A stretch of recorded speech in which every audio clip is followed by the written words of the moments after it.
Bueno, eh, tuvimos un cambio de mensajes cortito con Esteban, a ver lo que sería más oportuno para compartir con ustedes hoy. Y me hablaba de la necesidad de que compartísemos algo a respecto de la unidad de la fe. ¿Cómo es ese tema hoy? ¿Cuál es su importancia?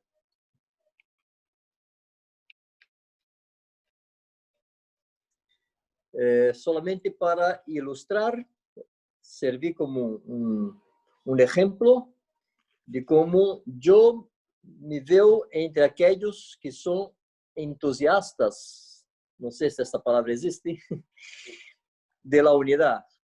A mí me encanta ese tema y oramos por esto y anhelamos por esto.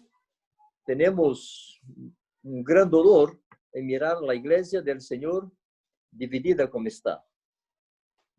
Pero no es un tema sencillo. Hay, en verdad, muchas complicaciones. Bueno, yo quiero empezar con el testimonio. Yo me recuerdo que hace 35 años, más o menos, yo empecé a acercarme más de Marcos. Yo todavía estaba en una denominación. Yo me reunía con los hermanos bautistas, de quien guardo recuerdos muy lindos. De verdad que yo soy devedor a ellos. Mucho en mi vida fui formado allá. Y teníamos una relación de amor y de gratitud, de honor muy grande. Pero empezábamos a tener divergencias de comprensión y de fe. Y yo estaba en la lucha de compartir con mis hermanos bautistas las cosas que yo estaba logrando comprender a respecto del reino de Dios. Bueno, y entonces yo ya había testemunhado muchísimas divisiones. Yo nací en un ambiente de la Asamblea de Dios. Mis papás eran de la Asamblea de Dios. Y dentro de la Asamblea yo pude mirar a lo largo de mi niñez y de mi juventud muchas divisiones. Entre los bautistas lo mismo. El grupo donde yo estaba reuniendo era fruto de una división. Así que división para mí era una cosa normal. Estaba acostumbrado a ver acontecer. Pero me recuerdo que en 1987, Roberto Carlos, que era un pastor en Salvador, Bahía, empezó su ministerio con la denominación llamada acá en Brasil de cuadrangular. No sé cómo se llama eso en Chile. La Iglesia del Evangelio Cuadrangular. Sí. Él empezó una relación con Marcos y Mayrio que se estrechó cada vez más y al final se unieron.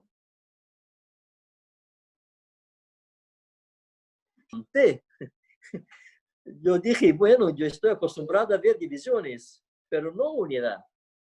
Y me recuerdo, hermanos, de rodillas en mi habitación, llorando mucho y dando gracias a Dios y diciendo, Señor, es posible que pastores se unan, que dejen para atrás sus diferencias y puedan estar juntos para servir a ti. Me trajo un gozo muy grande. Me recuerdo aún hoy con mucha emoción de ese tiempo. Fue una marca muy grande en mi conciencia y en mi corazón. Bueno, cuando al final yo vine a reunir con los hermanos con quienes estoy hasta hoy, percibí que había una énfasis muy grande en la unidad y había un esfuerzo. Yo digo hoy, mirando atrás, yo digo que nosotros como que queríamos producir la unidad. Así era nuestro esfuerzo. Eso lo vi en Marcos y Mario de manera muy diligente, muy fuerte, buscando relacionamientos en la ciudad, buscando comunión con otros pastores, haciendo esfuerzo muy grande para producir la unidad. Y verdad que logramos algunos, pero a lo largo de los años nos dimos cuenta que esta tarea de producir la unidad no es competencia de hombre ninguno, no es responsabilidad de nadie. Nadie puede lograr esto de manera eficiente y eficaz. Tuvimos algunas historias muy tristes con este esfuerzo de unidad y cambiamos nuestra perspectiva y nuestra forma de intentar cooperar con Dios en esto. Bueno, importante decir que permanece en nuestro corazón la convicción que Dios quiere unir sus hijos, que Dios quiere producir esta unidad. Segunda cosa, importante saber que seguimos abiertos a esto, queremos esto, buscamos todavía relaciones fuertes con gente, con pastores, con hermanos que piensen lo mismo. Lo que pasó es que comprendemos que la cosa no es tan sencilla como nos parecía hace 30 años. Y aquí entramos en el tema de manera más objetiva.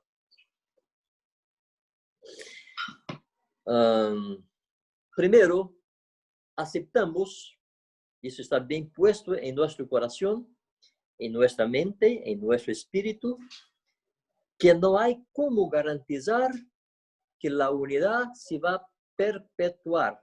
¿Esta palabra existe? Que va a seguir toda la vida. Está bien. No hay nada y no hay nadie, ni mismo Dios, por favor, no estoy diciendo una heresía, ni mismo Dios puede impedir que un hombre produzca división. Dios no puede. Porque Dios no domina sobre las decisiones humanas. La gente hace lo que prefiere hacer. Si Dios pudiera conducir el corazón de cada hombre a su propia voluntad, nadie se iría al infierno. Porque está escrito que Dios quiere que todos sean salvados. Que Dios no quiere que nadie se pierda. ¿Y por qué se pierden tantos? Porque Dios no puede salvar quien no quiere ser salvo. Dios no puede gobernar quien no quiere ser gobernado. Y Dios no puede unir quien no quiere unirse.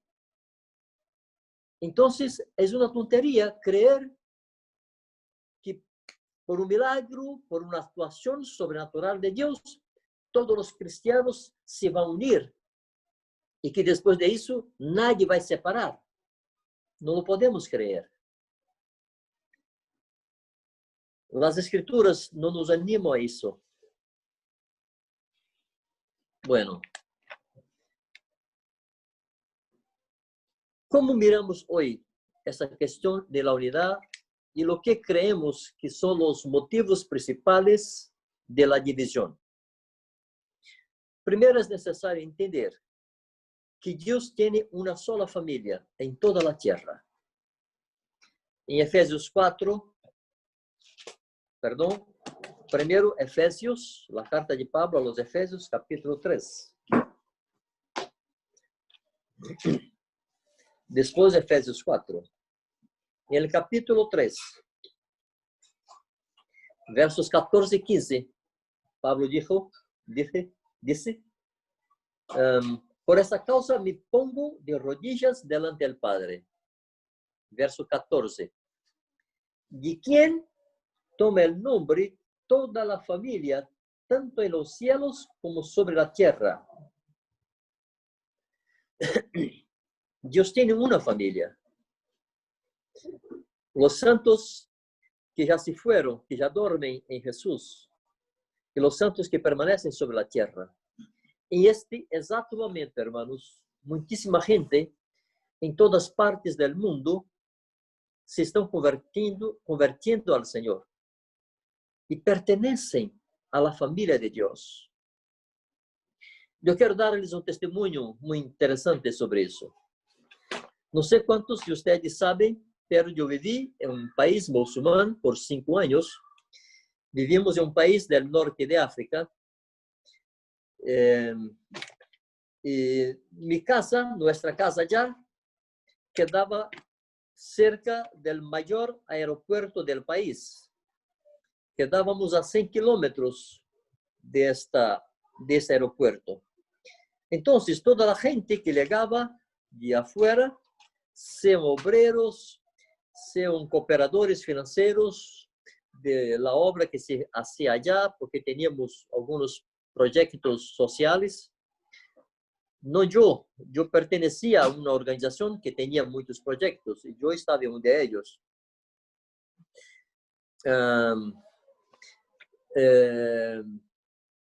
Y así recibimos muchísima gente en nuestra casa. Se pasó un día que teníamos allá más de 10 personas. Nosotros recién estábamos llegados allá, teníamos quizás 6 meses o menos. No hablábamos español, todavía no. No hablábamos francés, que es el segundo idioma del país. No hablábamos el árabe y mucho menos cualquier otro idioma. El árabe es el primer idioma del país.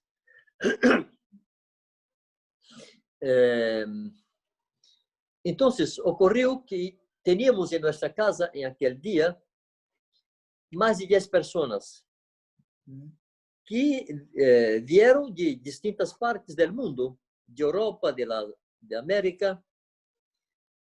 Y ahí estaba gente hablando inglés, hablando suizo-alemán, hablando francés, hablando español y hablando árabe.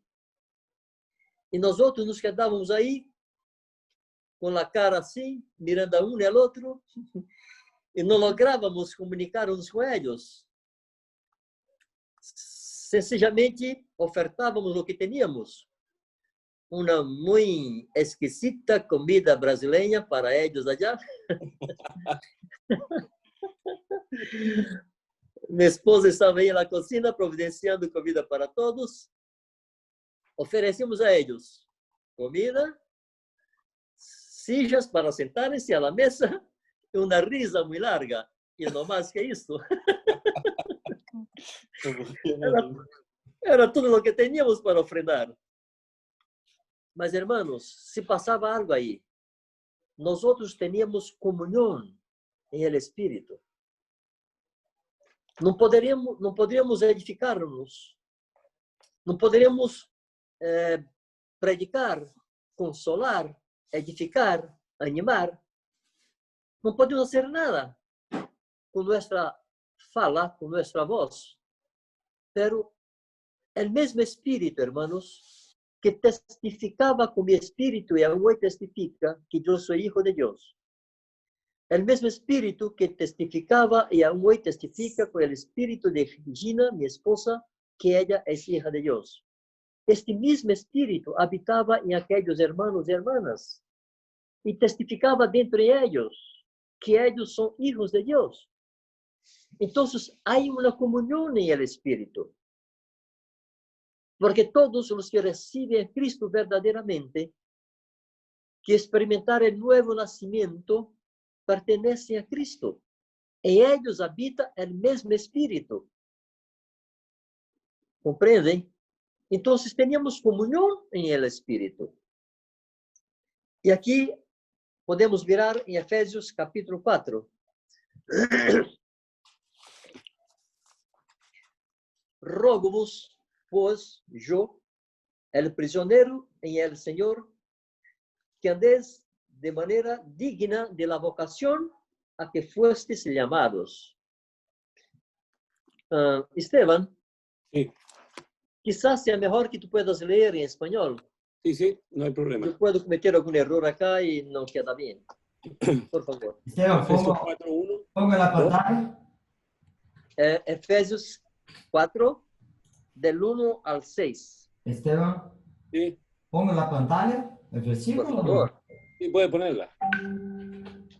Efesios 4 del 1 al 6. No tengo el permiso acá. Y te tengo que hacer administrador, Fernando, porque no deja hacer de otra manera. Ok, ahí va.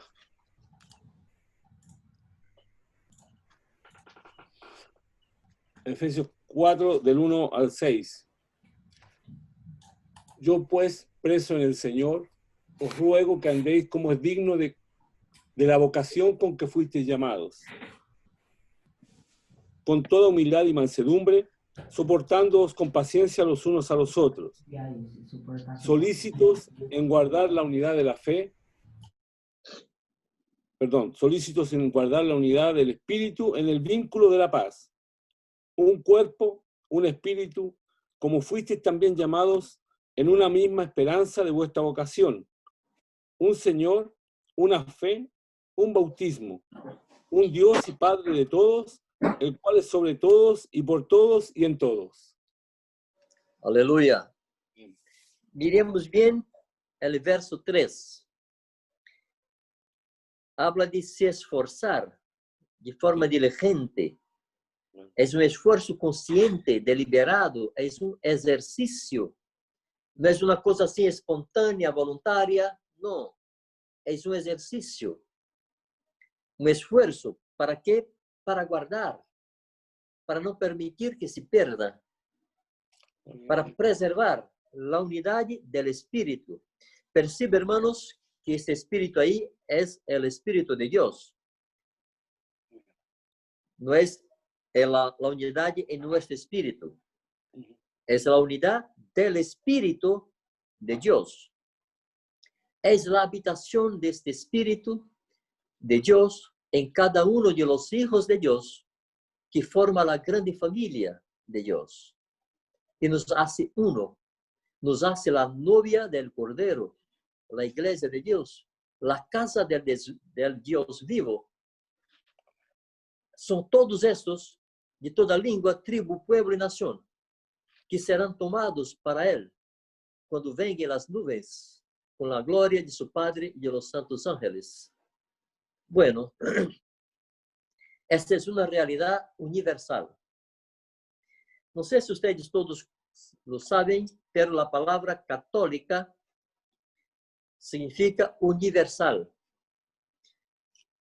Hubo un tiempo, en el segundo século, en que la iglesia, los llamados padres de la iglesia, los líderes principales en aquel entonces, se reunieron y produjeron lo que se pasó a ser llamado del credo. No sé cómo es esto en castellano. Portugués es credo. Es un listado con todo lo que cree la iglesia. Y el credo, Credo. es lo que creemos. ¿Por qué lo hicieron así? Y al final le pusieron así. En esto cree la Iglesia Católica Apostólica. O sea, la Iglesia Universal, baseada en los apóstoles, en la enseñanza de los apóstoles. Es el nombre romana, Iglesia Católica Apostólica Romana, se acrescentó después, muchos séculos después, quizá 3 séculos después. Antes era solamente católica, no había romana. O sea, la Iglesia Apostólica Universal. ¿Por qué se hizo necesario este credo? Porque gente empezó a enseñar cosas distintas en la iglesia. La primera grande división de la iglesia empezó con un hombre llamado Montana y quedó conocido en la historia el movimiento montanista, no sé cómo se dice en castellano. Y este movimiento era muy baseado en expresiones llamadas espirituales. Ellos se decían guiados por el Espíritu. Se llamaban también de pneumáticos, porque la palabra pneuma es espíritu. Entonces se decían pneumáticos, guiados por el Espíritu. Y si son guiados por el Espíritu, no necesitan de más nada. Son guiados directamente por el Espíritu. Entonces, esta gente empezó a desvalorar o no valorar la palabra apostólica, las enseñanzas de los apóstoles. Y también empezaron a no valorar la dependencia del cuerpo de Cristo y la sujeción unos a los otros, porque eran guiados directamente por el Espíritu, baseados en profecías, en visiones y manifestaciones sobrenaturales. Hay siempre un riesgo cuando la gente toma este camino y despreza la palabra de Dios. Entonces, por causa de estos desvíos, de estos cambios en las verdades, la iglesia necesitó crear un credo y decir, en esto cree la iglesia. Los que no creen esto no pertenecen a la iglesia católica apostólica. Bueno, esto, hermanos, para mí es un marco que nos muestra que el grande y principal motivo de la división en la iglesia a lo largo de los siglos, no es solamente que los cristianos no se aman mucho, no es solamente que hace falta más amor, no es solamente que hace falta más sinceridad, más verdad en el corazón, no es solamente que haga intereses no puros, que haga intereses carnales en muchos, y algunos buscan autoridad y reconocimiento. Sí, estas cosas han producido división, pero el motivo mayor y principal de la iglesia no está unida hoy es que los hijos de Dios creen de forma distinta muchas cosas. Y estas cosas tornan casi imposible seguir junto. Yo intentaré explicar algo sobre esto a lo largo de nuestra charla. Yo quiero volver un poco atrás y decir que mismo en el tiempo de los primeros apóstoles, Pablo reconocía que Dios había puesto un límite en su acción, que él no podría actuar por todo lado, porque había muchísimos esfuerzos apostólicos en aquel entonces. El libro de Hechos registra más los esfuerzos de Pablo, pero no fue el único. Entonces Pablo dice cosas interesantes que debemos tomar en cuenta. Por ejemplo, primera carta a los Corintios, segunda carta a los Corintios, en el capítulo 10, versos 13 al 16. ¿Podrías leer, por favor, Esteban? Sí. Esteban, yo voy interrumpiendo a lo largo No hay de la problema. lectura para destacar algunos No hay problema. aspectos.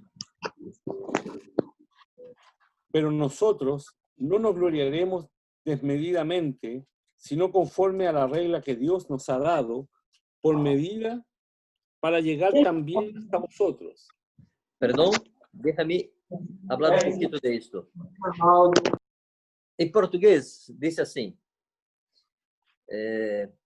respeitamos el límite de la esfera de acción que Dios nos demarcó,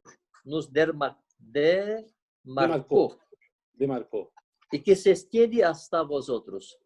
¿Es ese sentido que está en español también? Sí, pero nosotros no nos gloriaremos desmedidamente, sino conforme a la regla que Dios nos ha dado por medida. Bueno, o sea, hay un límite. Sí, hay límites, hay una regla que nos puso un límite. Perfecto, perfecto. Entonces, el mismo sentido. Sigue, por favor. Porque no nos hemos extralimitado como si no llegásemos hasta vosotros, pues fuimos los primeros en llegar hasta vosotros con el Evangelio de Cristo. No nos gloriamos desmedidamente en trabajos ajenos, sino que esperamos que conforme crezca vuestra fe, seremos muy engrandecidos entre vosotros, conforme a nuestra regla. Bueno, esta expresión, trabajos ajenos, significa trabajos de otros Sí, sí, trabajo de otro. que no los suyos. Perfecto. Sí. Y que anunciaremos el Evangelio en los lugares más allá de vosotros, sin entrar en la obra de otro, para gloriarnos en lo que ya estaba preparado. Percibe, Pablo reconocía que Dios le puso límites, que había otros hermanos trabajando en determinadas regiones y Pablo no se sentía a voluntad para meterse ahí. Él respetaba lo que estaba puesto ahí. Por respeto a los corintios, Pablo estaba defendiendo su autoridad apostólica y diciendo a ellos que él empezó la obra ahí. En otra parte de la carta, de la primera carta, Pablo dijo, porque ustedes pueden tener muchísimos maestros, pero solo tiene un padre que soy yo, porque yo los he generado en Cristo Jesús. Bueno, solo para que tengamos muy claro, hermanos, que aún en un ambiente de unidad de fe, de unidad apostólica, se respetaba lo que otro había empezado. No se llegaba ahí y se metía la mano y hacía lo que quería. Porque podría haber distintas comprensiones en cosas importantes. Y es de eso que Pablo habla en Romanos capítulo 15.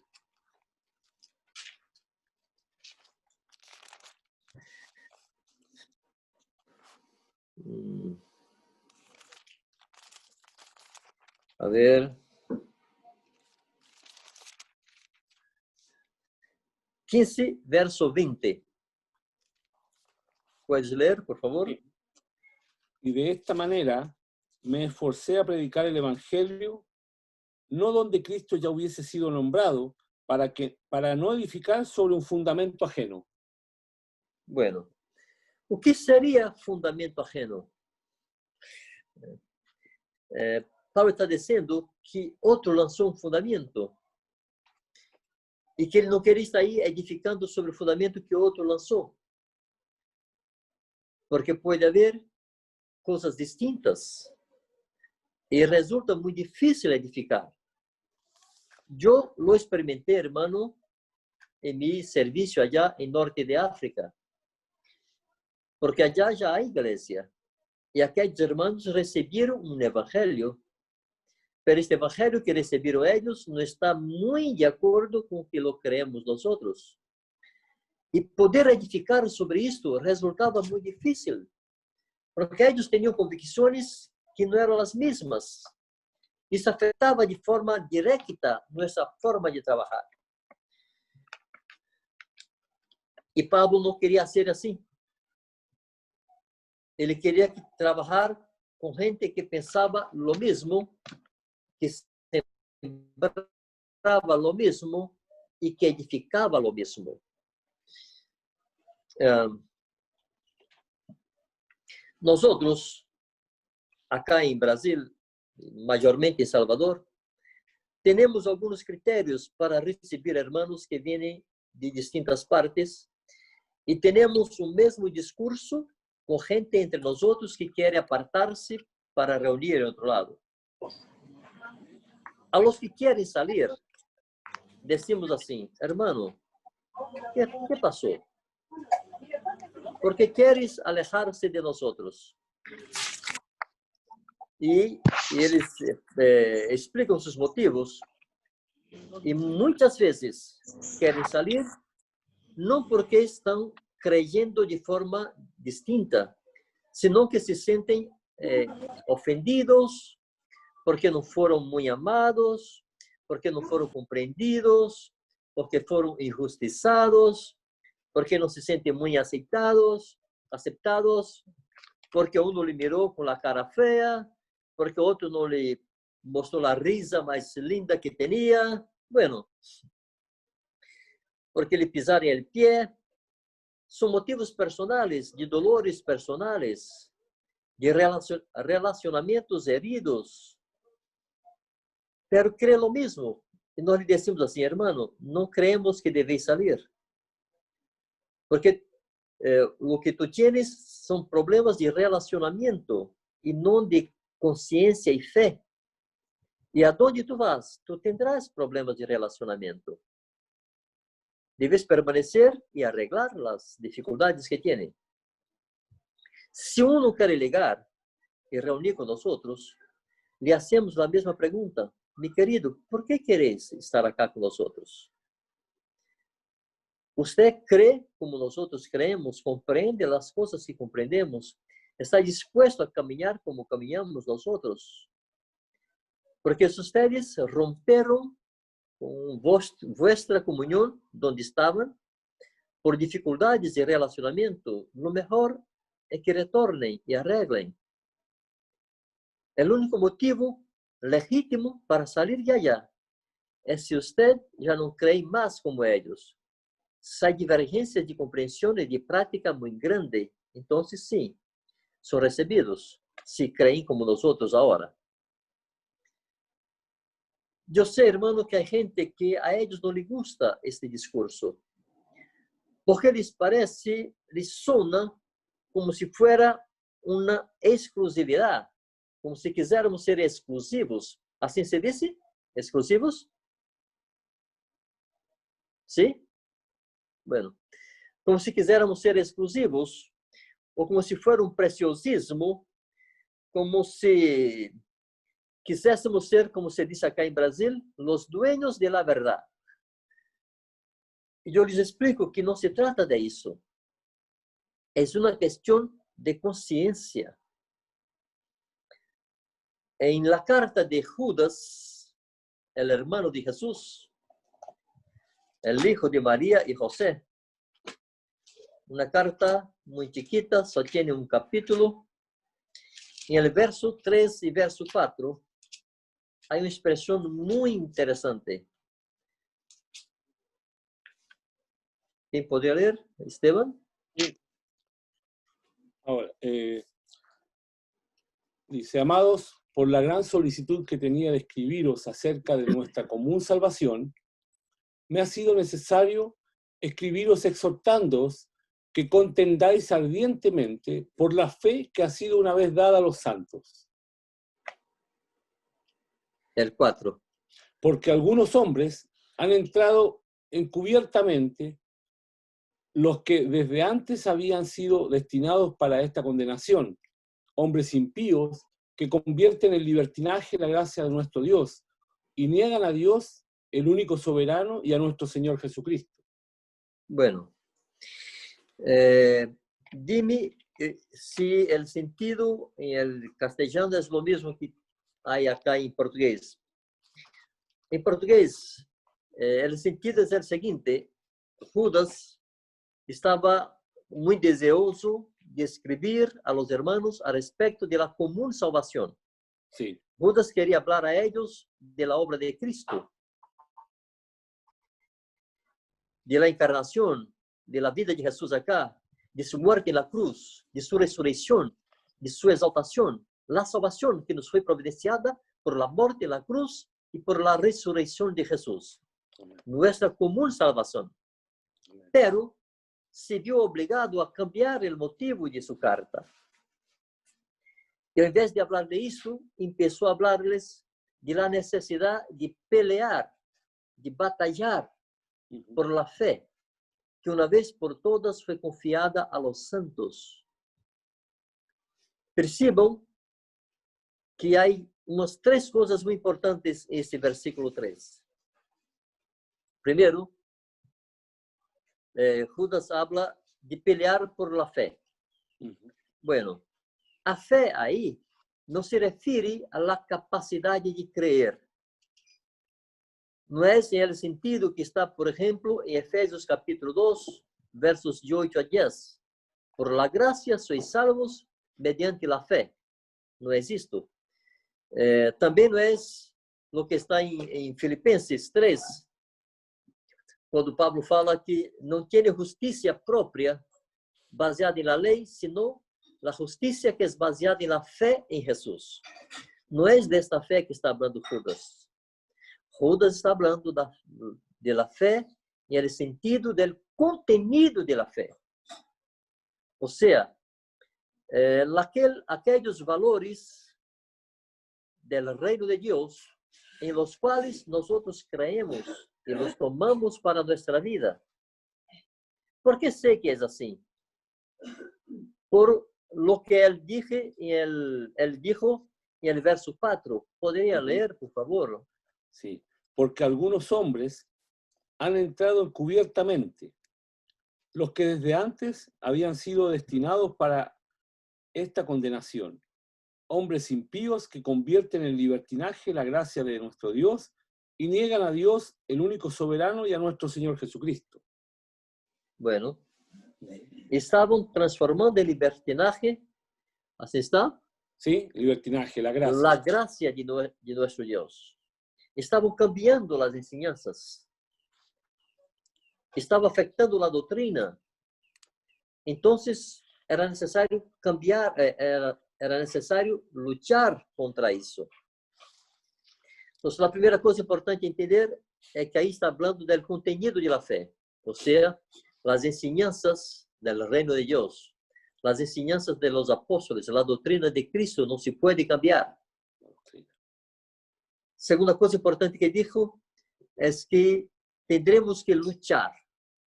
Él emplea un lenguaje militar, de guerra. Habla de pelear, batallar. Es un lenguaje de guerra.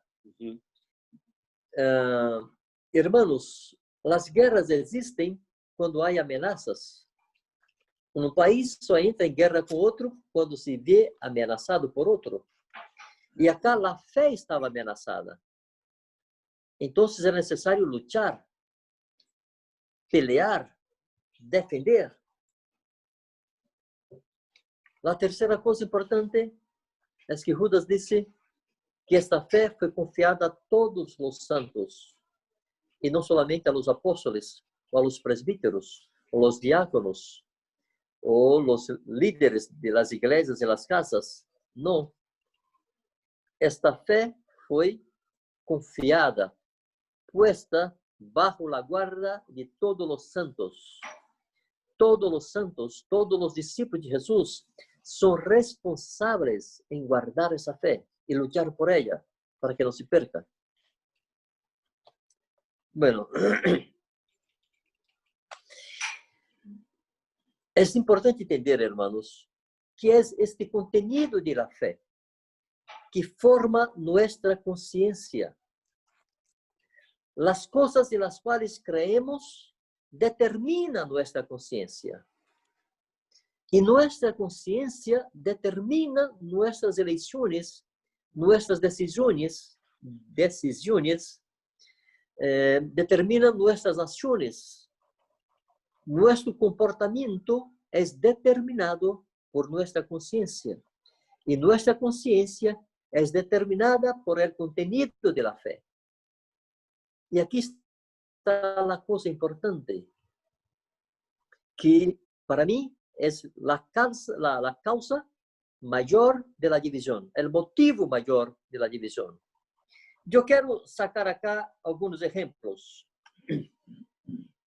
porque este contenido de la fe, hermanos, dice respecto a la doctrina, a la forma de vivir de uno, y también dice respecto a los principios del ministerio, de la obra, de cómo se debe edificar la casa de Dios, cómo se debe edificar las vidas. A fe toca en los dos. Además también de hablar del querigma de la proclamación de Jesús. Pero no que dice respecto a nuestra práctica, a las cosas que tenemos que hacer, está hablando de principios de ministerio y está hablando de la doctrina, de la forma personal que uno tiene que vivir. Tomemos algunos ejemplos de principios de ministerio y tomemos también algunos aspectos de la doctrina para demostrar cómo es casi imposible caminar juntos en algunas condiciones. Vamos a empezar por la doctrina. Y aquí yo voy a tomar dos motivos que me llevaron a romper con los hermanos bautistas hace precisamente 30 años y 5 meses. Yo salí de allá en enero de 1990. Dos motivos. Había otros, yo quiero tomar dos, a respecto de la doctrina. Primero, la forma de vivir de los jóvenes. Era y es todavía aceptado que los jóvenes, los chicos y las chicas, puedan tener un relacionamiento de noivazgo. Acá en Brasil se llama namoro, no sé si es el mismo sentido ahí. Y acá Banjo, la gente llama pololear. Bueno, pololeo. Era aceptable allá. Los jóvenes estaban ahí, de pololeo, se dice, ¿no? Sí, sí. Então, saíam juntos, se abraçavam, se besavam e tinham distintos níveis de intimidade física. E não passava nada. Normal. Eu escutei de um pastor meu em minha juventude. Eu estava novio de Gina e tínhamos dificuldades nesta área de nos manter completamente puros. E fui perguntar a ele como era essa coisa. E ele me disse, não passa nada. Ustedes têm o Espírito Santo. Ustedes são novios. Ustedes podem se abraçar, você disse? Sí, abrazar. Abraçar, se podem besar, não passa nada. E no momento justo, ustedes saberão frenar.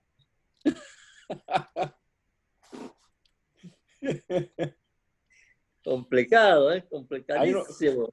Ahí no hay freno, hermano. Bueno. Hermanos, quando eu compreendi que não poderia ser assim, empecé a falar em contra. E foi difícil, porque nadie lo aceitava. Uma mesma chica estava em pololeio com um chico em um mês, e 5 meses depois estava com o outro, e 8 meses depois com o outro. Não passava nada. Mas o que diz a Escritura sobre isso? Pablo habla a Timoteo. 1 Timoteo capítulo 5, verso 1.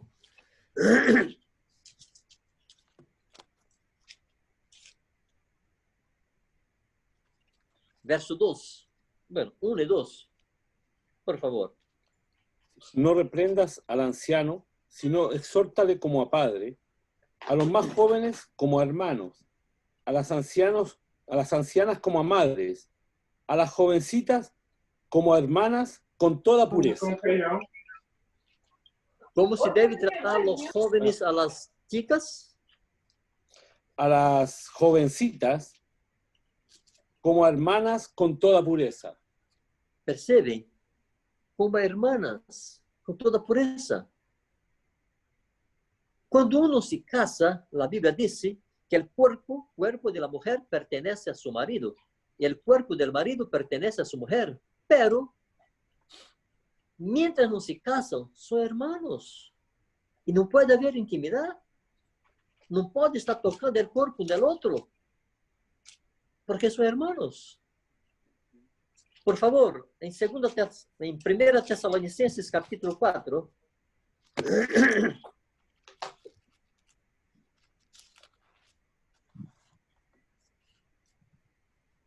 del 1 al 8. Dice, por lo demás, hermanos, os rogamos y exhortamos en el Señor Jesús que de la manera que aprendisteis de nosotros, como os conviene conduciros y agradar a Dios, así abundéis más y más. Porque ya sabéis que instrucciones os dimos por el Señor Jesús. Pues la voluntad de Dios es vuestra santificación, que os apartéis de fornicación, que cada uno de vosotros sepa tener su propia esposa en santidad y honor, no en pasión de concupiscencia, como los gentiles que no conocen a Dios. Que ninguno agrave ni engañe en nada a su hermano, porque el Señor es vengador de todo esto, como ya os hemos dicho y testificado. Pues no nos ha llamado Dios a inmundicia, sino a santificación. Así que el que desecha esto, no desecha a hombre, sino a Dios, que también nos dio su Espíritu Santo.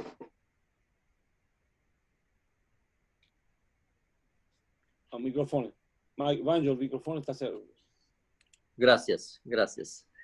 Primeiro, que Pablo está dizendo que não é uma doutrina dele, sino de Deus. Essa é a vontade de Deus. Disse também que a vontade de Deus é nossa santificação. Não sei como está aí em castelhano, o verso 4. Em português, há dois sentidos. Primeiro, é que cada um saiba,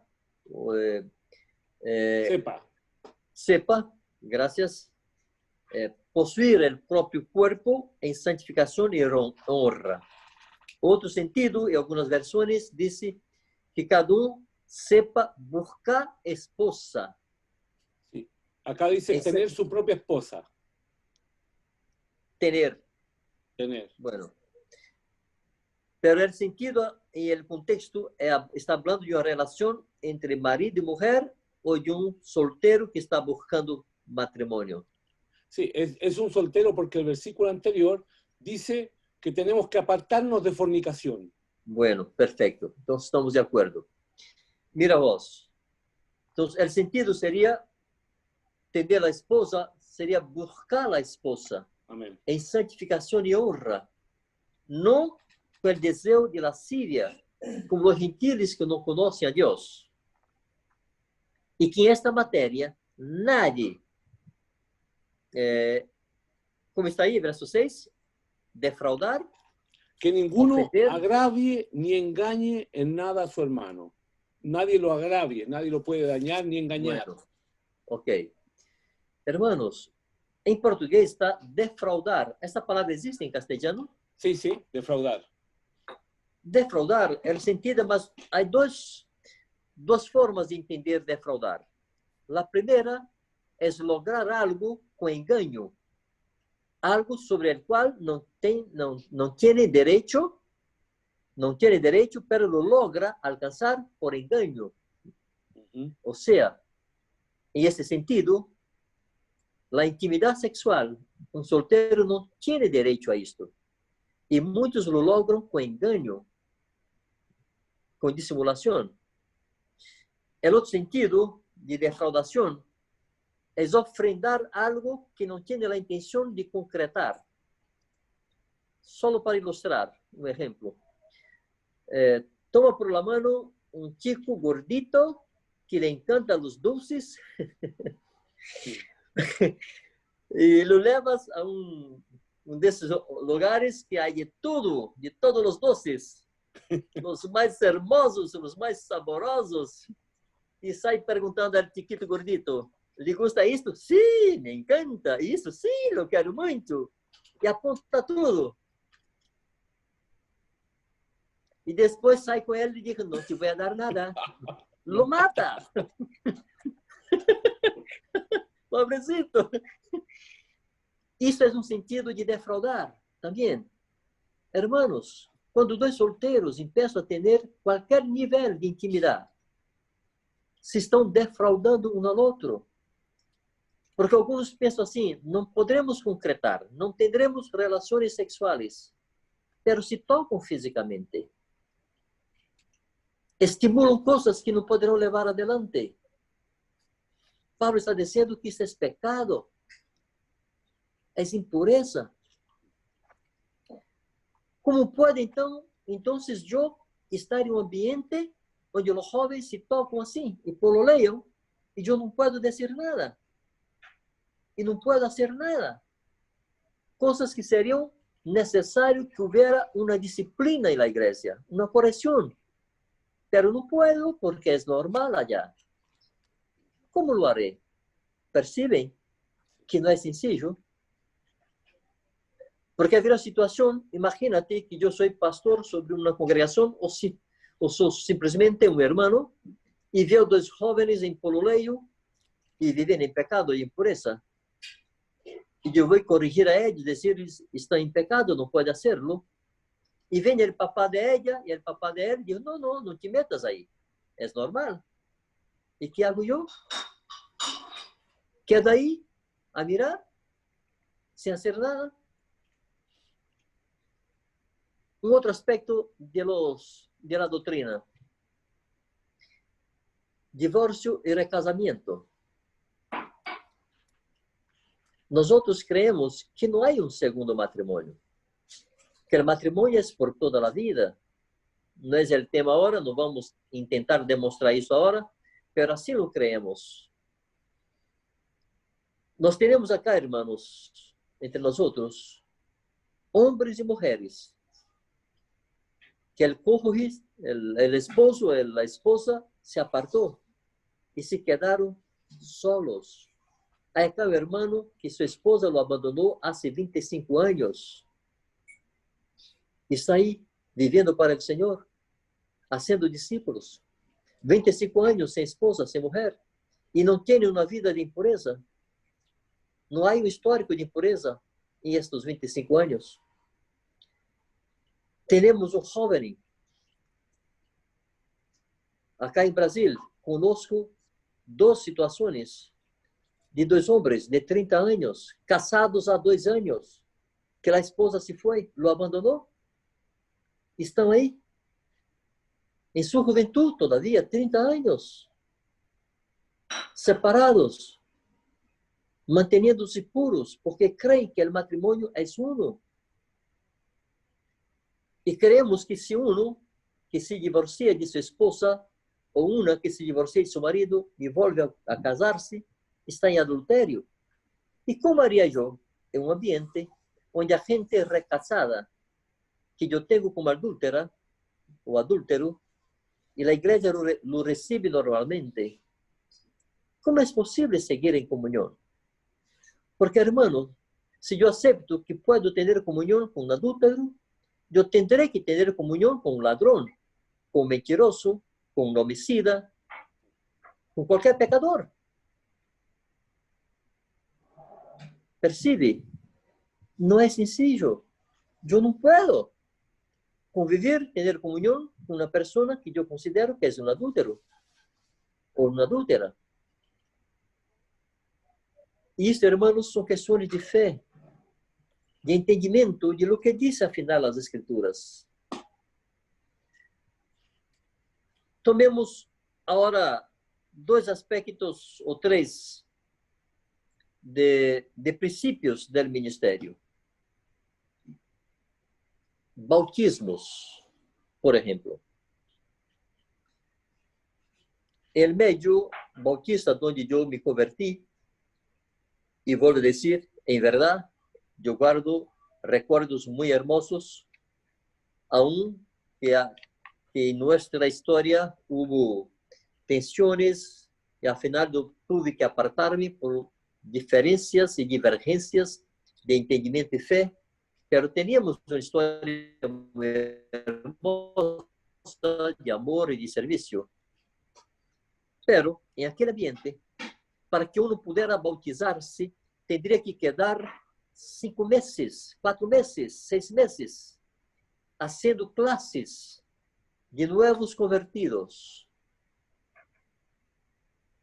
Quando eu compreendi que o bautismo é imediato, que não há uma única referência em los relatos de Hechos de los Apóstoles, em que uma pessoa tardou mais que um dia para bautizar-se, a não ser Pablo, que quedou 3 dias. E quedou 3 dias porque não havia nadie para batizar a ele, e ele estava cego, não podia buscar a nadie. Pobrecito.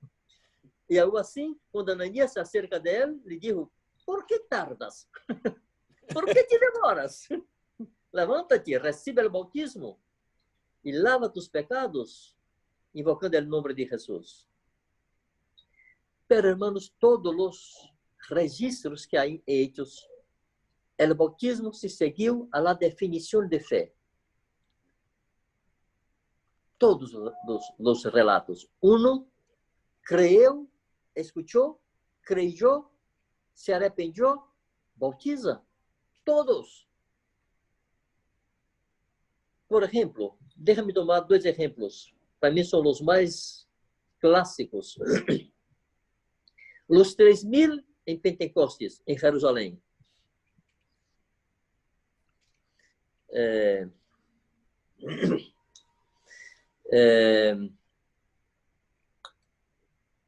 Havia 3.000 pessoas. Todas foram bautizadas em um mesmo dia. Por quê? Tive que bautizar em um mesmo dia. Por que não se esperou mais um dia, uma semana, para ensinar-lhes melhor, para aí trazer-lhes mais convicção? Outra coisa, el carcereiro, assim se diz? Carcelero. Em Hechos 16.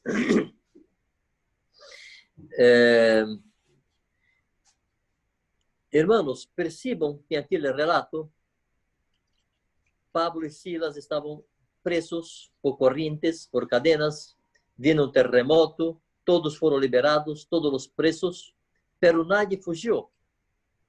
Todos quedaram-se aí. E Pablo foi a predicar para o carcereiro e sua família. E disse que naquela mesma hora da noite, lo bautizou a ele e toda a sua casa. O terremoto ocorreu à meia-noite. Imagino que se gastou algumas horas Pablo predicando para eles, se bautizaram na madrugada. ¿Por que não esperaram clarear o dia? Uno pode dizer assim, não, é que Pablo tinha que ir-se pronto. Não, Pablo não se foi pronto. Pablo quedou-se allá. Quedou-se allá. O dia foi conversar com a gente, com as autoridades. Os apóstolos compreendiam. Os apóstolos compreendiam que o bautismo é imediato. Jesus não disse, quem crer e for salvo, será bautizado. Ele disse, quem crê e for bautizado, será salvo. Aleluya. Jesus não separa a fé do bautismo para produzir a salvação.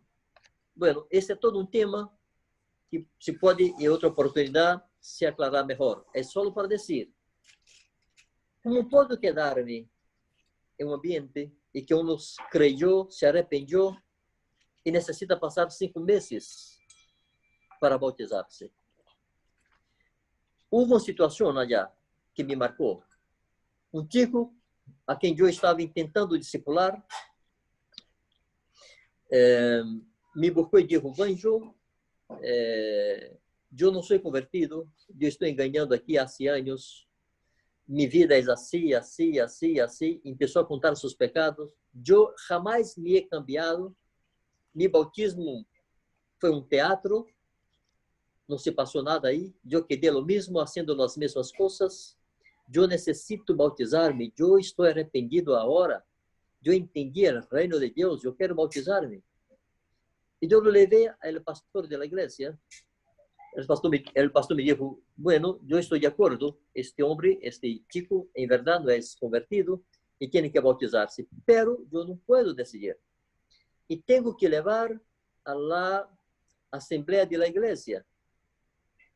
E se reuniu os membros da igreja, o pastor apresentou a situação e depois se abriu para votar. Assim se disse? Votar? Sí, votar. E se perguntava, quantos são de acordo que esse chico se bautize e levante as mãos? E quantos não estão de acordo que ele deva bautizar-se e levante as mãos?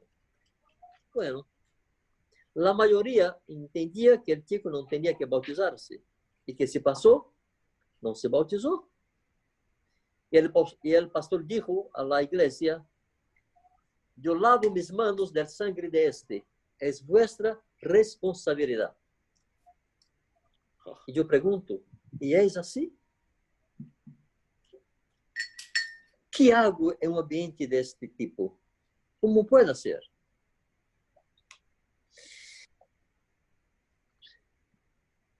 ¿Cómo puede ser en un ambiente en que la gente no anda en la luz? Donde cada uno vive su vida y trata solito con sus propios pecados y los confesa solamente a Dios. ¿Qué hago en un ambiente donde se reconoce pastoras y bispas? Obispas. ¿Cómo? Obispas. Obispas. ¿Qué hago ahí? ¿Qué hago en un ambiente donde se dice que el templo es la casa de Dios?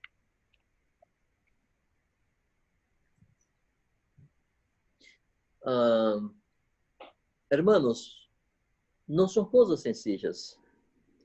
Yo sé que puede sonar a algunos que quizás sea falta de amor.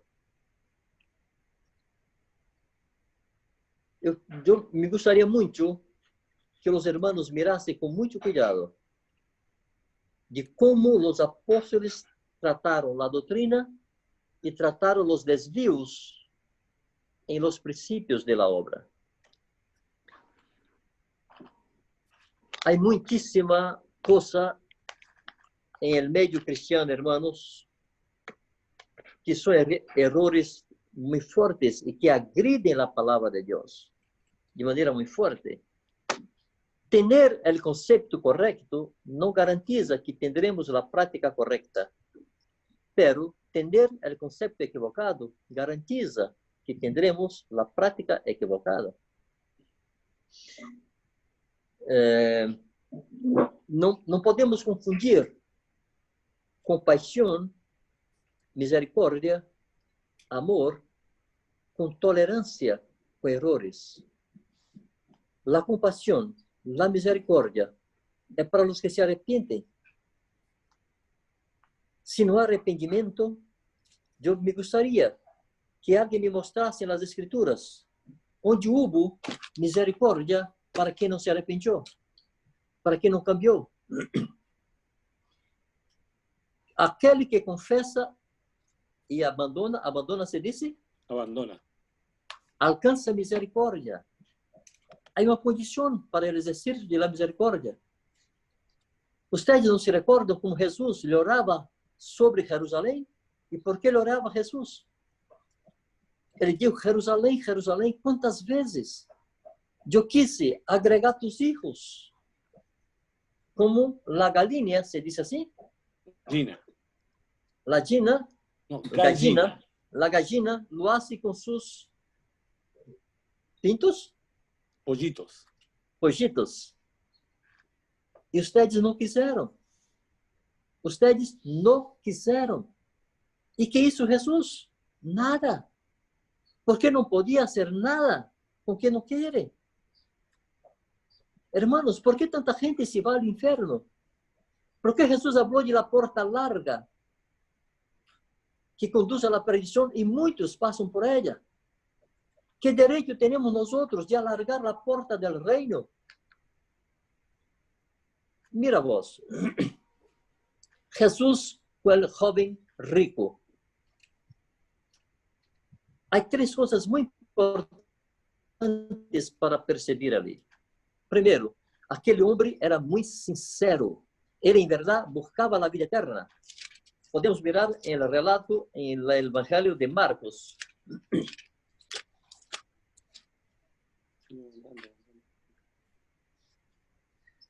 Marcos 10. Ustedes pueden leer después. No voy a leer ahora. A partir del 17 al 22. Pero ahí se dice que este hombre se puso de rodillas. Hermanos, era un hombre rico. La Biblia dice en Proverbios que el rico habla con arrogancia y el pobre con súplica. Es difícil un hombre rico ponerse de rodillas, pero aquel hombre se puso de rodillas delante de todos. Todos lo vieron de rodillas delante de Jesús. Aquel hombre sinceramente, verdaderamente buscaba la vida eterna. Era sincero. Segunda cosa, aquele homem era um homem sério, não era um pecador.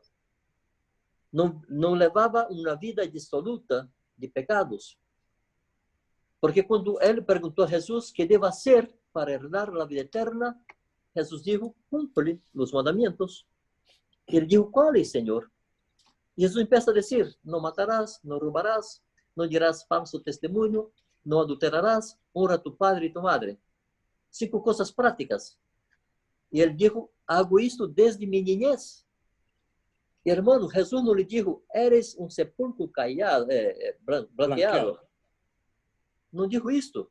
Não lhe disse, eres um hipócrita. Não. Jesus o aceitou, que aquele homem, em verdade, desde sua niñez, não roubava, não matava, não mentia, não adulterava, e honrava seu padre e sua madre. E disse, falta-te uma coisa. Ou seja, todas as outras coisas estás fazendo bem, falta-te uma. E que coisa era esta?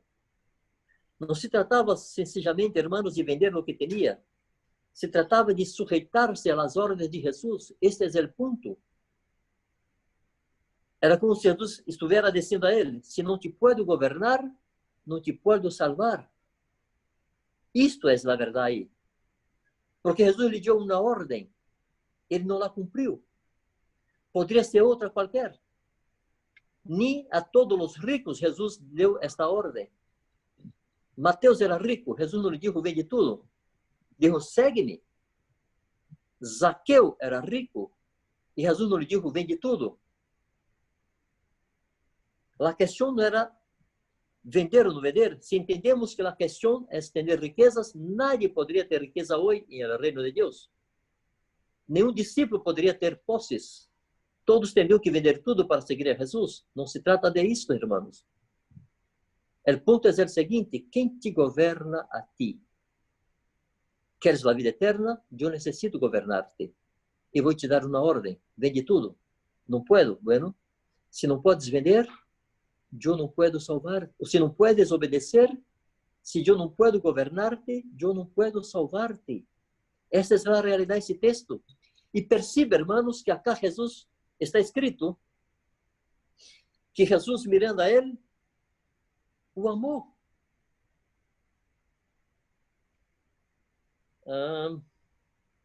El verso 21. Mas Jesus, fitando-lhe a ele, o amou.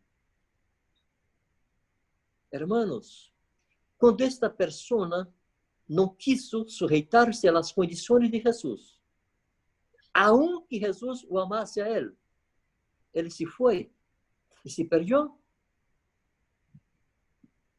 Percebem? Imagina-te que Jesus dissesse àquele homem, porque Jesus é muito misericordioso e tem muito amor, deixar ele, não, por favor, não se vaya, quédate aqui mais um pouquinho, anda comigo, e tu vais compreender pouco a pouco. Jesus não hizo assim, amados. Lo amou, mas puso claro as condições do reino de Deus. Se uno recebe o reino, recebe o governo. Esse é o ponto. Então, eu quero insistir, não se trata de preciosismo, de exclusivismo, ou de querer ser o dueño de la verdade, como dije ao princípio. Se trata de uma consciência. Eu não posso andar de forma distinta de minha consciência. Nadie lo pode fazer. Eu vivi uma situação muito complicada em Brasil. Um irmão muito querido em uma cidade que eu estava assistindo aquela cidade, ajudando aí a los pastores locais, e havia já um líder, um diácono, um homem muito querido, meu amigo, há mais de 20 anos, pero este irmão volveu-se calvinista, a tal ponto, aquele calvinismo assim, radical, e eu nem mesmo creio que Calvino creia de aquela forma, por lo que conosco do calvinismo, pero é outra coisa. Pero aquele homem creia que se um bebê que es abortado se va al infierno porque no invocó el nombre de Jesús. Y nadie puede ser salvo si no invocar el nombre de Jesús. Y lo enseñaba en la iglesia. Es una locura. Y los pastores intentaron con él y no lograron. Y yo tuve una charla con él y tuve dudas. Y en la tercera le dije, hermano querido, no puede seguir así. La iglesia no es un centro académico de libre pensamiento, donde cada uno enseña lo que quiere. Recordás que aún en el tiempo de Pablo, Pablo reconocía el rayo de su acción. Dios le puso una regla y Pablo la respetaba. Yo dije, yo no puedo salir por ahí enseñando lo que creo por toda parte. Yo no voy a cooperar, yo voy a crear problemas para los hermanos. Da mesma forma, tú no puedes seguir aquí de esta manera. Ele me dijo, ¿estás diciendo que yo tengo que salir? Yo le dije, ¿y tú ves otra opción? ¿Tú vas a seguir acá enseñando esas cosas contrario a la fe que tenemos? Quem vai prestar cuentas a Dios de esta congregación son los pastores que aquí están, y soy yo. Y estás perturbando el rebaño con esta enseñanza. La gente está complicada en sus mentes. Tú puedes seguir si te callas con respecto a este asunto, pero si insistes, ensinar no puedes seguir. Hermanos, yo puedo ser acusado de ter sido duro con ese hermano, quizá, pero yo necesitaba tener misericordia del rebaño que sufría, que estaba confundido, que estaba perturbado con una enseñanza que es distinta de lo que la gente bajo nuestro pastoreo recebía. Y aquel rebaño se iba a dividir al final.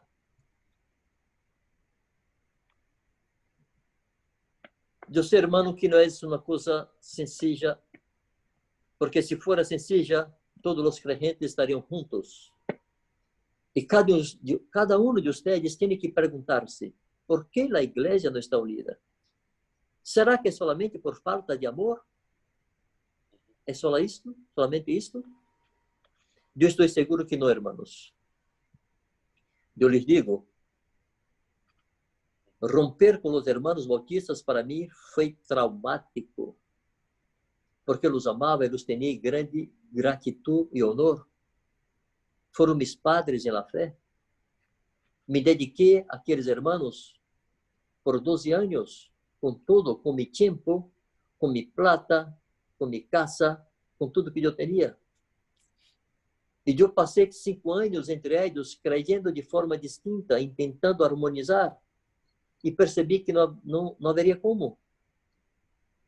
Eu estava destruindo minha carreira e eu estava estorbando a carreira de eles. Eu era um problema para eles. Eu já não lograva ser, eu estava ponendo em risco minha própria lealdade personal a eles. Porque eu comecei a predicar para um chico e essa pessoa creyó e quis bautizar-se. E eu não o levei a meu pastor. Eu lhes apontei acá, de onde estava Marcos e Maria, e disse, vai allá, bautiza-te allá, porque acá tu não te vas bautizar. Vão te exigir 5 meses. E não puedes. Eu, se sigo sendo assim, eu seria desleal. Eu não podia seguir assim. Por uma questão de consciência. E tive que romper, com muito dolor. Hermanos, quando tentamos poner junto gente que crê de forma distinta, ao final, buscando unir, o que iremos fazer, em verdade, é promover uma divisão maior. Eu vou dar-lhes uma ilustração muito sencilla. Imagina-te esses 5 dedos de minha mão resolve unir-se para trabalhar juntos. Estão unidos por uma base. A palma de minha mão, o punho acá, o pulso, sostienen los 5 estão unidos aqui. E devem seguir juntos assim. Agora, imagina-te que este dedo polegar diz, bueno, eu não quero mais seguir esta direção, eu vou seguir para cá. E para não perder a unidade, lo consentimos. Ok, está bem. Segue com nós outros. Não hace falta que pueda creer e praticar de forma distinta. Então, este diz lo mesmo. E fica assim. Depois este.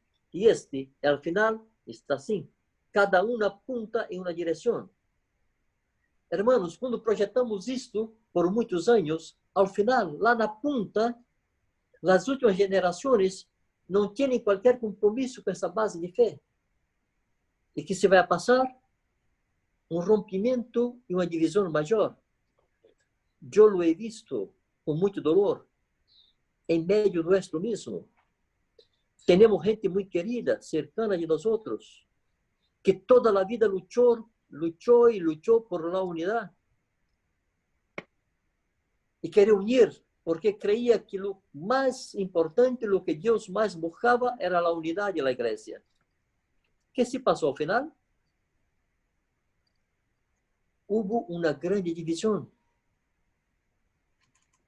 por el tema del recasamiento. Porque pastores aceptaron el recasamiento y ya había muchísimas parejas que eram recasadas, estavam aí. E nadie lograva mais dizer-lhes, assim não pode seguir. E ao final, muitos pastores se apartaram, cada um para um lado. Uma grande divisão. Porque se quis unir pessoas e irmãos que têm convicções distintas a respeito de verdades absolutas. Perdona, hermanos, si yo insisto en este tema del recasamiento, porque yo sé que es muy delicado. Es posible que al llegar en los cielos, Jesús me diga, Banjo, no era así. Se podría permitir un caso y otro caso y tal y tal y tal. Será muy triste para mí. Pero lo peor será, ou seria, se eu consentir em isto, e legando aos céus, o Senhor me diga a mim, por que disseste paz, paz, quando não há paz? Por que permitiste o engano? Por que não disseste a verdade para a gente que estava enganada? E eles se foram ao inferno por causa tuya? Será muito mais triste. Nos movemos, hermanos, por nossa consciência, por o que creemos, e não pode ser distinto de isto. Se uno violenta sua consciência, se permite andar de forma distinta de sua consciência em uma área de sua vida, lo hará em 2, em 3, em 4, em 5 e qualquer outra. A regra de nossa conduta personal e ministerial há que ser nossa consciência. E a unidade hoje passa por isso. Por mais doloroso que seja. Deus, o Senhor, conoce a tudo e a todos. Sua palavra é uma, pero há tão distintas interpretações. E eu não posso seguir escutando a um ao outro e quedando para allá e para cá. Como dijo Pablo em Efésios 4:14, não sermos como niños, levados de um lado para outro por todo viento de doutrina, por las artimanhas de los hombres, pela astúcia com que induzem ao erro. Temos que seguir nossa consciência e, mientras, hermanos, nos sucede a unidade como la queremos. Les digo em verdade, sofrimos, pero não temos confiança para ser o que o Senhor não nos dijo para ser. Precisamos mover-nos por arriba sobre lo que creemos e temos convicção da parte de Deus. Mantenemos a comunhão em el Espírito com qualquer. Pero en el momento de seguir practicando cosas distintas juntos, se vuelve muy complicado.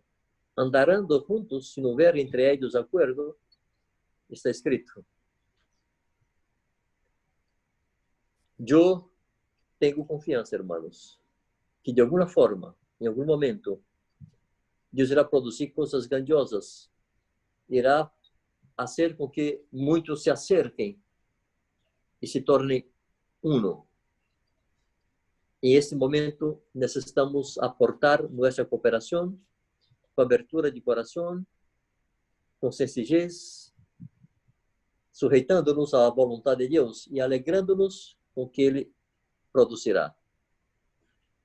Pero hasta que se pase, yo personalmente considero muy peligroso intentar unir y andar en el mismo camino gente y hermanos que creen de forma distinta en asuntos que son muy graves y muy serios, que dicen respecto a la salvación, que dice respecto al pecado o no pecado, si es lícito o es ilícito.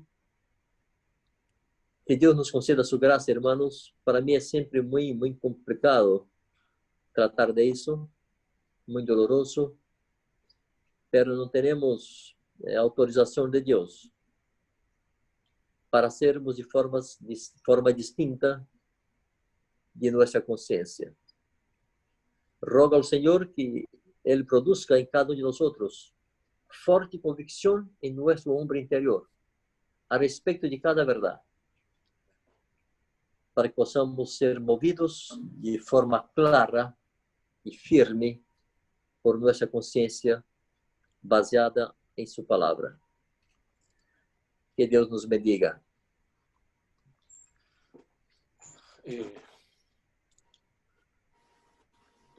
No sé, para mí,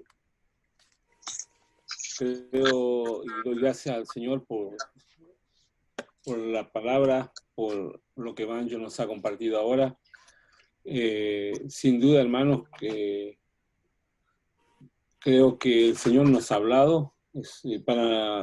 Yo cuando hablaba ayer con Fernando, con Jorge, entendíamos que como iglesia, entre comillas, joven, porque somos un grupo relativamente joven dentro de la iglesia, aunque vemos gente ya muy antigua en la fe, era muy importante recibir una palabra para nosotros apostólica, una palabra a la vez profética, una palabra que asiente nuestro fundamento y que muchas veces pudiésemos recibir lo que muchas veces a veces se siente incomprendido por otros, aún en medio de nuestro mismo.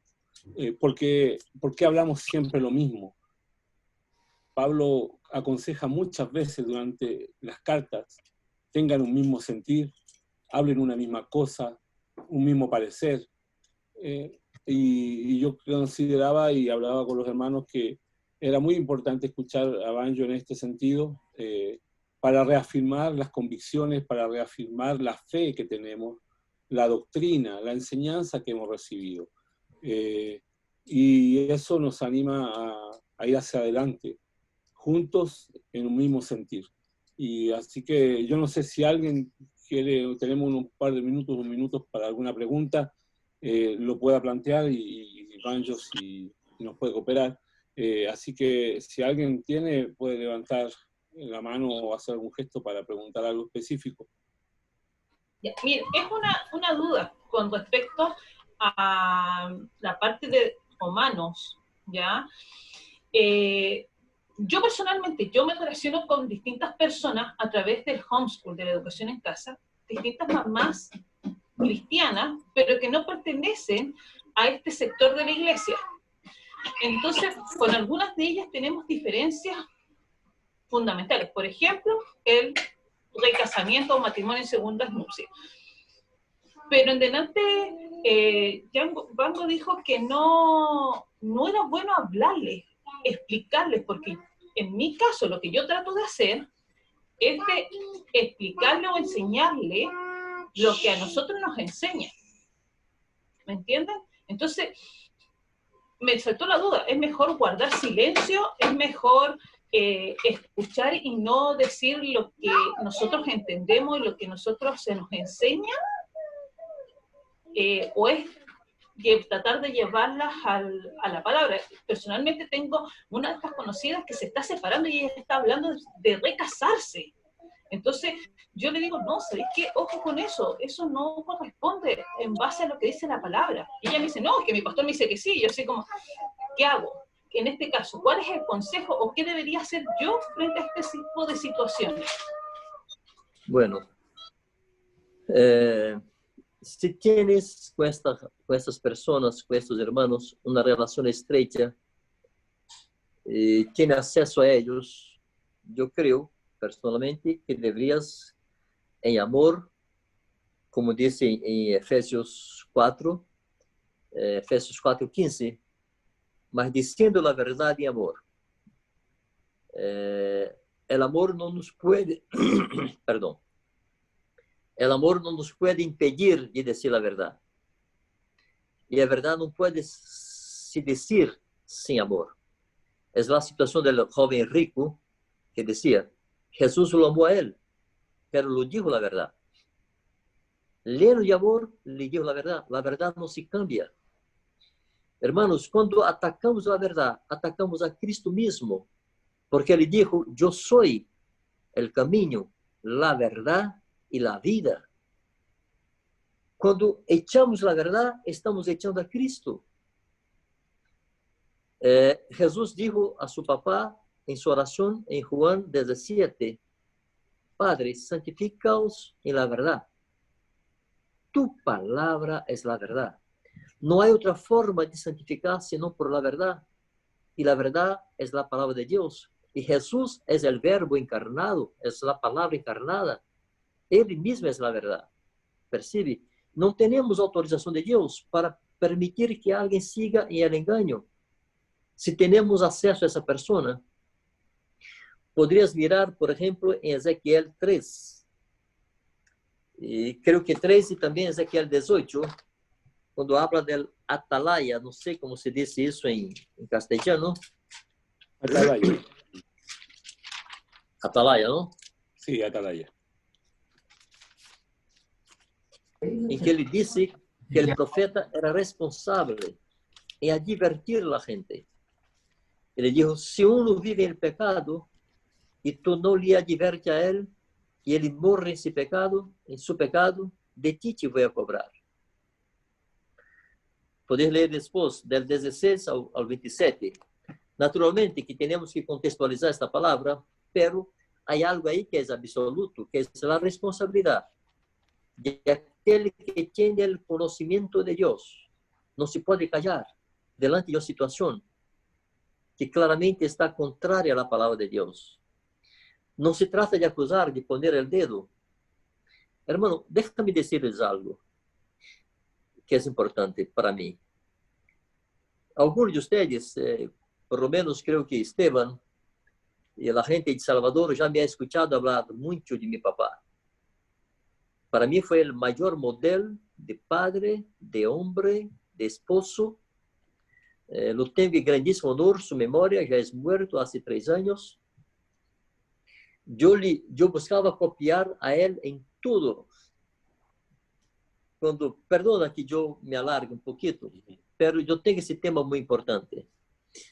En Efesios 5, verso 1, Pablo dijo, sed imitadores de Dios, como hijos amados.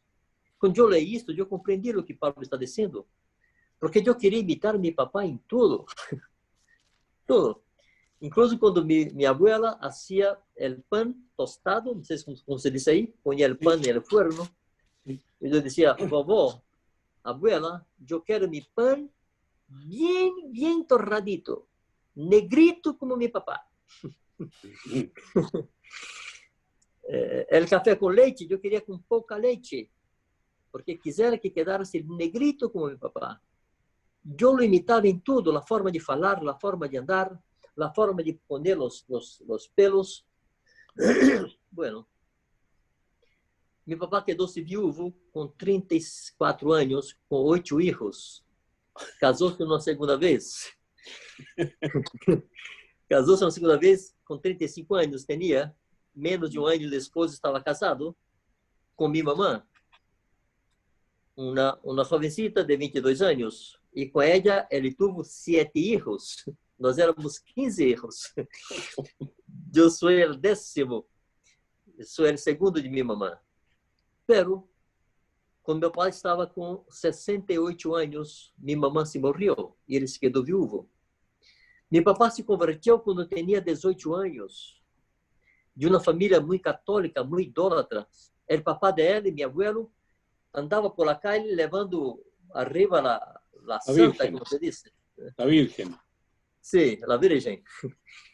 E quando ele se convertiu na Assembleia de Deus, sua mamã o rechazou como filho por muito tempo. Pero depois se converteu seu papá, se converteu sua mamã, se converteram todos seus irmãos. Todos seus filhos eram convertidos. É uma história muito hermosa de conversão, de vida com Deus. Pero aos 68 anos se quedou viúvo. E com 71 se casou com uma mulher creyente, pero divorciada. Hermanos, foi terrível. Terrível. Pero eu tive que dizer a meu papá, o homem que eu mais admirava na terra, e dizer, papá, estás entrando em um caminho de adultério. Essa mulher não pode ser tuya, porque ela tem marido vivo. Por mais que ele tenha sido um homem malo, e por mais que ela seja uma mulher séria, uma crente temente a Deus, pero tem marido vivo, não puedes casar-se com ela. A denominação lo apoiava. Todos os pastores conhecidos los apoiavam a eles. Eles estavam com boa consciência, não entendiam que estava em pecado. Para eles era normal. Pero eu não poderia callar-me. Hermanos, de los, em aquele entonces, éramos 14 hijos. De esos 14, 6, eu e mais 5, diziam para ele, papá, não pode hacerlo. Pero 8 de los hijos diziam, não passa nada. Éramos todos creyentes, mas teníamos convicções distintas. Para mim foi dificílimo, irmã, dificílimo. Uma das coisas mais terríveis em minha vida foi dizer a meu papá que ele não podia hacerlo. Houve muitas situações difíceis dentro dessa questão. Só quero dizer resumidamente que eu tive que dizer a ele. Então eu quero animar-te a buscar a Deus, orar, buscar sabedoria, sencillez e amor, pero com toda a definição. Como isso, Jesus com o jovem rico. Amarle, pero decirle la verdad. Que Deus te bendiga e te conduzca a isto.